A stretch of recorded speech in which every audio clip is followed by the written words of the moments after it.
Hi guys!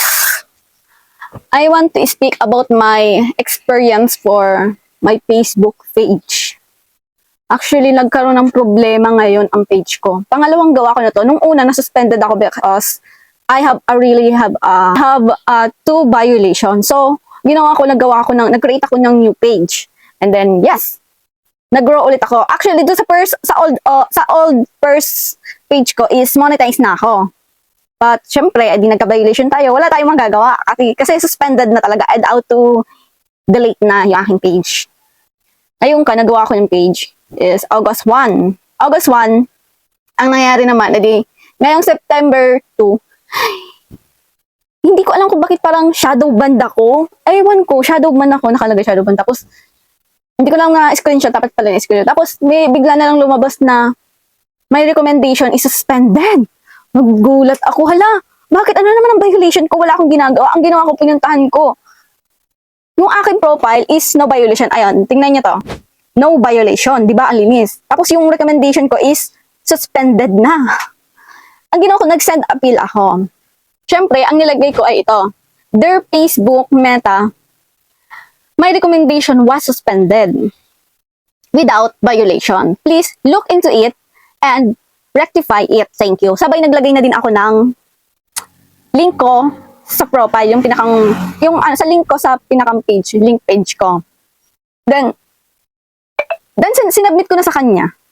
But, in the morning, pagising ko, maaga pa ako nagising kasi nag-worried ako dito sa Facebook page ko. Siyempre naman. Ang hirap humakot ang followers, tapos ganito pa, at saka viewers. Nakakasura. Ba't naman ganito si Meta? Hindi ko alam kung ako lang nakaka-experience. Sino kayo nakaka-experience dito at anong ginagawa ninyo? Hindi ko alam kung nagkakaroon, pero sa palagay ko, nagkaroon siya ng system error. Pero, ang dami ko nang send appeal sa kanya, parang tatlong send appeal ko na ganyan ang sinabi ko. Walang nangyayari, pero syempre yung pag-send appeal ko is, naghihintay ako ng mga 30 minutes bago ulit ako mag-send appeal ko pag wala talaga. Wala talaga. Hanggang sa magkaroon na lang siya ng season expired yun. Season expired. Tapos di ko na ma-open yung page ko. Pero ma-open ko yung profile ko. Ba't nag-season expired? Anong nangyari? Then na yun. Nag-decide na lang ako na suspended na rin naman yung recommendation ko and nag-search na din ako kay paring Google na, ayun nga, pag recommendation suspended is you can't earn money. Ibig sabihin, hindi ka rin magiging eligibility or monetize. Hindi ako mamamonetize pag recommended suspended ang nakalagay sa akin kung hindi mababago. Kaso, ay may system error nga sa Facebook ngayon. At yung ginawa ko, ito, panibago na naman ng page ko. Panibagong hakot na naman ako ng followers, viewers, ganito ang mangyayari sa akin. Ang hirap! Ang hirap maging content creator. My God. Mas okay pa ata sa YT. Tsaka sa TikTok. Buti pa sa TikTok, kumikita ako ng totoong pera dun Dito sa Facebook, ewan. Siguro magiging libangan ko na lang tong Facebook. But yes, yung pinaghirapan ko, sayang. Lahat naman tayo gustong kumita sa Facebook. Isa na po ako doon. Dahil may pangarap din ako. Pangarap ko magpagpagawa din ng sarili kong, basta sa sarili kong pangarap. Yun na yun. Ilang days lang ako hindi nakapag-vlog. Parang meron na ako nagpahinga lang naman kasi ako ng 5 days na hindi nag-vlog kasi nga meron akong pinagkakaabalahan. Nagtatahi kasi ako ng costume ko for cosplay. Yes. For cosplay. Dahil mahilig nang mag-cosplay at babalik ako sa pag-cosplay ko sa TikTok. Yes, nag-upload. Dati kumikita talaga ako sa pag-cosplay ko noon. And well, syempre, nagkaroon tayo ng Juntes. Yun sabi na lang na Juntes. Na Preggy. Ang hirap mag-start ulit sa sa live. Yes, kumikita talaga doon.